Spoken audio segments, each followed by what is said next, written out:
السلام عليكم، كيفكم أصدقائي؟ شو الأخبار؟ قبل ما نبدأ بالشي خلينا نكتب الصلاة على النبي. اللهم صل على سيدنا محمد. اليوم أكلتنا كتير لذيذة وشهية، بتمنى تنال إعجابكم. كتير طيبة وخفيفة برمضان، الحمد لله رب العالمين. نحنا 15 رمضان. اليوم أكلتنا بازاليا برز. حطيت الطنجرة على النار وحطيت معلقة سمنة واللحمة قد ما بدكم فيكم تضيفوا عليها، وحطيت تقريبا نص معلقة ملح صغيرة. عم بحركهم كلهم مع بعضهم. طبعا استواء كامل للحمة ونار متوسطة.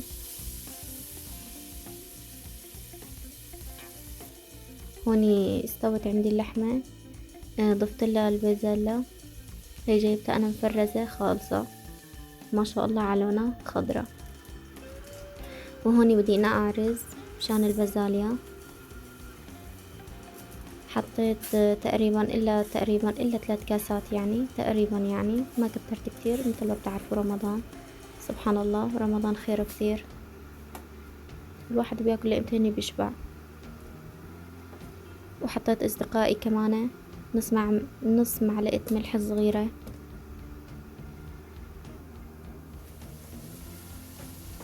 وهوني كمان اختصرت وقت، حطيت مي سخنة مسخنتها انا على بريق الكهرباء.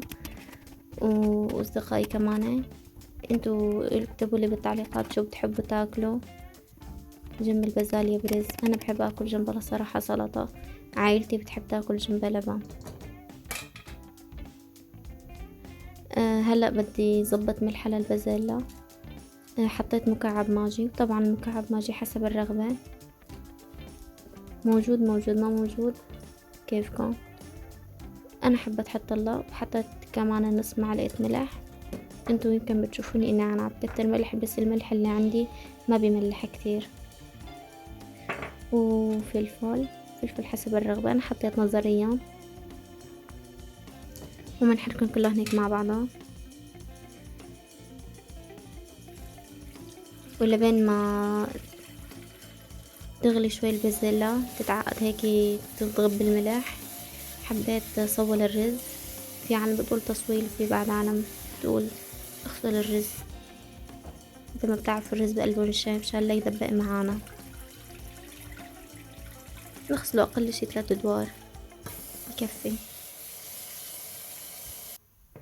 بتضلوا عم تغسلوا لحتى تصير المي شفافة.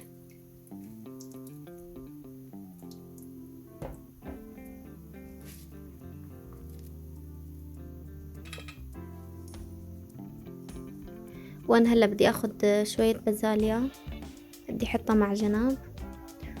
ولا بتشوفوا النتيجة النهائية شو بدي اعمل فيها.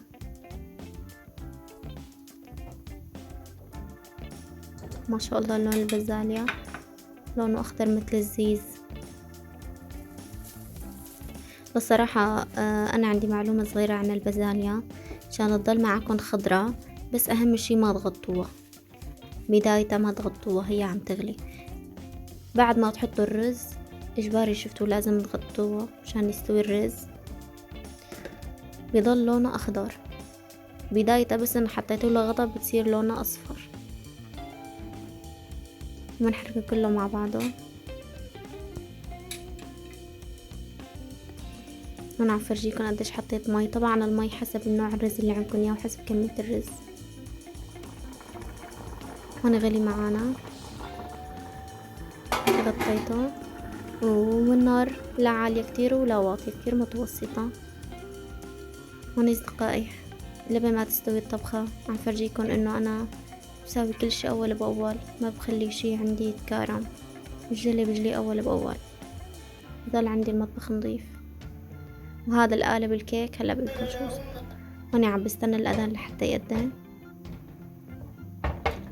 وهذا القالب اصدقائي حبيت هيك اعمل شكل مرتب. حطيت البازاليا بسفله، وحطيت كمان الرز والبازاليا كمان بقلبه، وكبسته كتير منيح بالمعلقة، وطلع معاي بهذا الشكل الرائع. بتمنى نال إعجابكم وتعطوني رأيكم بالتعليقات، وما ننسى نكتب الصلاة على النبي. اللهم صل على سيدنا محمد. وأهم شي تعطوني رأيكم. ورمضان كريم علينا وعليكم وعلى أمة محمد.